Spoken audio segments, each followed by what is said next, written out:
Hello, welcome back to How About That Crypto. You were watching your daily crypto news and updates with your host, Bitcoin Stylist on Twitter and Bitcoin Hairstylist on Instagram. I'm here Monday through Friday, and I explain crypto and Web3 while keeping you up to date on all the latest. Today's news stories are: you can now buy Bitcoin in your 401k. Yes, open the floodgates. And Stripe will now let merchants accept crypto. That means everywhere Stripe is used, like Twitter. Twitter is going to let creators be paid in crypto too. What does all this mean? Not to worry, I'll explain it all. But first, if you like or don't like the content, please let me know by leaving a comment below. If you're listening on podcast, please give me a rating. 5 stars is preferable, and follow me. If you're watching on YouTube, please smash the subscribe button and ring the bell. It helps support the channel and it doesn't cost you anything. And just to be clear and litigious, this is not financial advice. This is for entertainment purposes only. You can use the links below to do your own research. Well, I hope your Friday has been awesome. I'm about to go play poker with some friends, but I have to drop the news on you before I go. Next week, I should be back to my mornings. So, okay, let's dive in. I'm going to jump right in. If you're listening on podcasts, you can use the links below to follow along or just listen. Excuse me. All right. Here we go. Big stuff today. Author Ann Tergeson reports for the Wall Street Journal, fidelity to allow retirement savers to put Bitcoin in 401k accounts. Investment giants move could send cryptocurrency investing further into mainstream if employers decide to offer this option. This is huge. All right, let me read a couple things here. Fidelity Investment plans to allow investors to put a Bitcoin account in their 401ks, the first major retirement plan provider to do so. Employees won't be able to start adding cryptocurrency to their nest eggs right away, but later this year, the 23,000 companies that use Fidelity to administer the retirement plans will have the option to put Bitcoin on the menu. The endorsement of the nation's largest retirement plan provider suggests crypto investing is moving further into the mainstream, but it remains to be seen whether employees will embrace it for their workers. All right. So Fidelity, if you don't know, is one of the largest financial services and asset managers in the world. They have been at the forefront of crypto from way back. I reported that they were in mining crypto themselves way back. I think like 2015 or something like that. Much of the data that is used from Fidelity conducting and sharing their most of the data that is used in crypto, are not most of it, but a lot of it has been from Fidelity conducting and sharing their market research. Needless to say, they are super on board. Employers need to opt into this to allow their employees to take advantage of this opportunity. And employees are limited to 20% of their allocation to Bitcoin. I think this is interesting. So what is a 401k? Basically, a 401k, if you don't know, is you put a percentage of your income in it from your paycheck, and it goes into an investment account that is usually managed by somebody. So in this case, maybe Fidelity. Sometimes you have options, sometimes you don't. Sometimes they just ask you what your risk levels are, etc.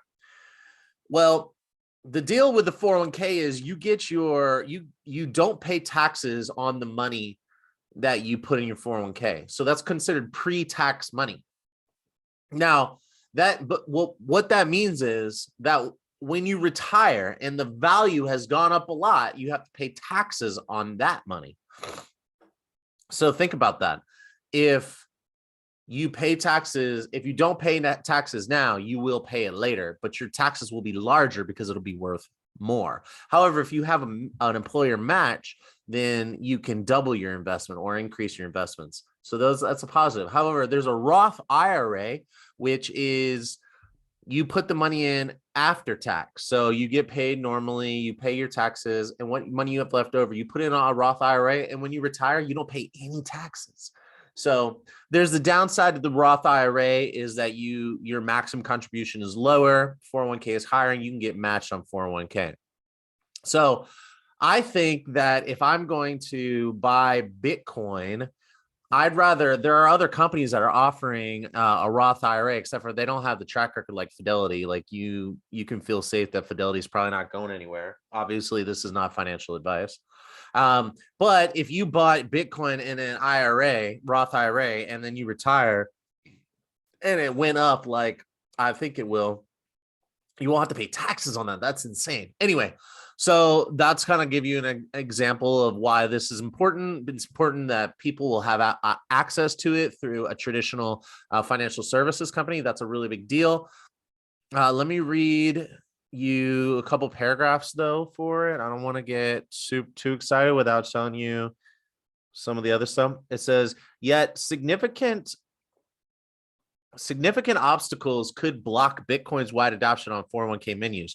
The U.S. Labor Department, which regulates company-sponsored retirement plans, published guidance on March 10th, cautioning employers to exercise extreme care before they consider adding a cryptocurrency option to a 401k plan's investment menu. Employers offering cryptocurrency should expect regulators' questions about how they can square their actions with their duty of prudence and loyalty under U.S. pension law. So basically, they're saying the government's like, hey, we might sue you if crypto tanks and you let your staff buy crypto in their 401ks. So do you believe in crypto? Because if you don't believe in crypto, you shouldn't offer it to your employers. Other companies like Vanguard are like, nah, we're not doing that. We're not even going to go there. So basically, there have been some requests to remove this language and this warning because now it's basically chilled out on been a chilling effect on all employers who might want to offer this. So let's see what type of adoption. But check this out. This is really, really interesting. About 5% or less of the Bitcoin account will be held in a short-term money market fund to provide liquidity to facilitate daily transactions. Mr. Grace said the fees on the account will be between 0.75 and 0.9% depending on the client, not counting trading costs. So I think this is really interesting. So, this is just tying up more and more Bitcoin and taking it off of exchanges. These companies need to have liquidity, which means they need to hold Bitcoin in order to facilitate trades. So anyway, what are your thoughts about this? Do you think this is really a big deal? Do you think this is a big deal as I do? I think? Leave a comment below and I am moving on. All right. Author Ryan Brown reports for CNBC. Fintech giant Stripe jumps into crypto with a feature that lets Twitter users get paid in stablecoin. Online payments firm Stripe says it will start offering merchants the ability to pay their users in cryptocurrency through the stablecoin USDC. Starting Friday, Twitter will let a certain number of creators receive their earnings from its paid ticketed spaces and super follows features in crypto. It's Stripe's first significant push into crypto since dropping support for Bitcoin 4 years ago. So what is Stripe? Stripe is a financial services company that offers payment processing software for e-commerce and mobile applications. So basically online and on mobile phones. So they process a ton of payments. I think it's like $94 billion company. So this is really interesting. And if you're like, what is all that stuff you just said? So basically a payment processor with a ton of clients is now going to allow crypto to be used. That's simple. And their first person that's going to use it is Twitter. So you got two major companies that have lots of users that are going crypto. So boom, pretty big deal. All right. So let me read this for you real quick. Stripe right here. Stripe will allow businesses to pay their users via cryptocurrencies, starting with Twitter, in the latest sign of how large financial firms are warming to digital assets. The $95 billion online payments company said Friday it will start offering merchants the ability to make payouts in crypto through the stablecoin USDC, which is issued by crypto firm Circle. Stablecoins are tokens that are pegged to the fiat currencies to maintain a stable price. The USDC's case, as the name suggests, is the cryptocurrency is backed by the US dollar. So basically, every one USDC coin equals $1 in the bank or similar, or $1 similar, like a US Treasury bond or a T-bill.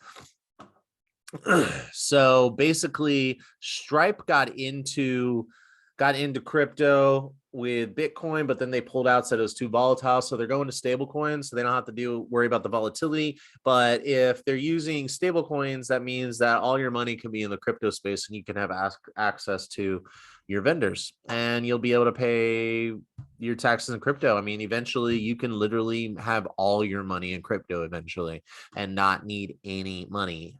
Any cash, any fiat currency. It can all be in crypto. Not financial advice, not telling you to do this. I'm just saying that these are the type of changes that are happening to make it possible. Also, the payout feature will run on Polygon, and I own Polygon Matic. Do you own it? They're getting a lot of attention. I'm seeing more use cases, so that's pretty dope. So anyway, what do you think about all this? Do you think that this is a big deal? Do you like this news? Are you happy I shared it with you? Do you think it was a little boring? Please let me know. Leave me a comment below. I think this is all awesome and super big. And, let's just see how it goes. Have a good weekend. Check out Sunday. I'm going to have an interview up for you all. And I got this young high school student. He's giving out, he's making a Web3 application. So it's pretty cool. And I want to start interviewing young up and coming crypto and Web3 talents. So if you know anybody, let me know. Also, if you're listening on podcast, please give me 5 stars and follow me. If you're watching on YouTube, please smash the subscribe button, ring the bell. Help support the channel. It doesn't cost you anything. Have a good weekend. Hodl on.